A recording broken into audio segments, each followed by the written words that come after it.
Welcome to our final chapter overview. This one's called the business model. Now, the first thing you're going to do in this chapter is you're going to go back and revisit that product and service tour that we did at the very beginning. That was meant to be a very difficult exercise, and I did it for two reasons. One, it helps me kind of understand what the business does, and two, it's forcing you to demonstrate your knowledge and intimacy of what you're doing.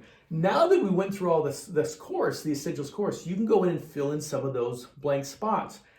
You might not have known who that target audience was for one product or service. You didn't know what the gross margin or profit margin was, right? You didn't know any upsell or downsell opportunities. Now you can go back and start to fill in those little boxes and kind of gain some perspective of what it is that you're selling. So that's the first thing we're going to do. Then we're going to move into a one pager, your business model from a broad perspective, right? Where you can step back and say, I can articulate what my business is now. I have some clarity to what I'm trying to do. A one business model playbook. In that playbook, you're going to answer a couple questions. And of course, go to the demonstration. I'll give you some examples. But you're going to say from a very broad perspective, what is the problem we're solving? Now, you might have 5 products or 10 products or 2 products. And so you want to step back and see where are those themes and similarities where I can come up with kind of one overall understanding of what the problem is that we're solving.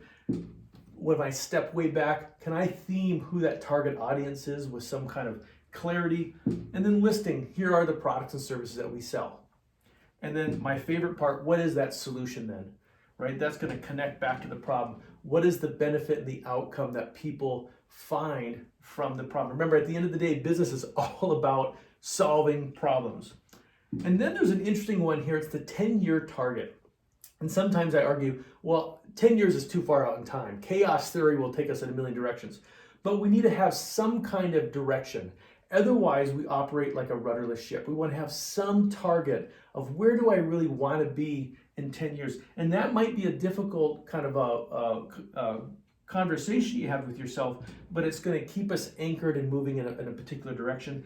And then the final one is those entrepreneurial stages, whether it's the craftsperson, the business practitioner, or the business investor. Where are you now? And you might say, I'm kind of in between two of these, or I'm 3/4 the way. Where are you now, and where do you want to be?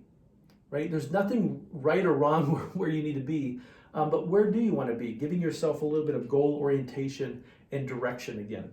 And I will tell you, if you ever want to sell the business, and I don't mean liquidating assets, but actually sell the business, a business that's standing on its own 2 feet, that's operationalized, that has good, consistent cash flow, you need to get to that business investor one. And personally, I think we should all strive for that because I think it's kind of a fun exercise. And what a cool thing to be able to sell your business one day, that large asset that you've built.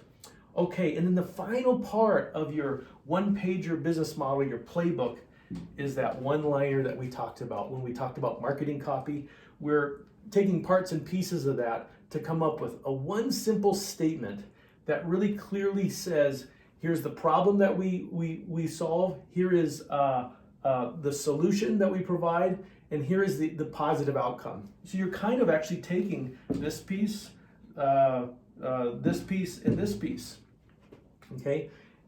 And you're kind of putting it into one statement, and this is going to help you for any kind of business presentation when you need to make that elevator pitch. You might put it on your website, business cards. It just kind of keeps all of your marketing kind of succinct and anchored so we are always consistent. And I think as you start to grow and you start to bring on employees, everyone sells in the company. That's just part of the job. Making sure everyone's very clear about the problem that we solve, what our solution is, and what life looks like. What's that outcome based off of that? All right, I think this is a kind of a fun assignment. So let's go ahead and get that playbook going and finish strong. We're almost finished.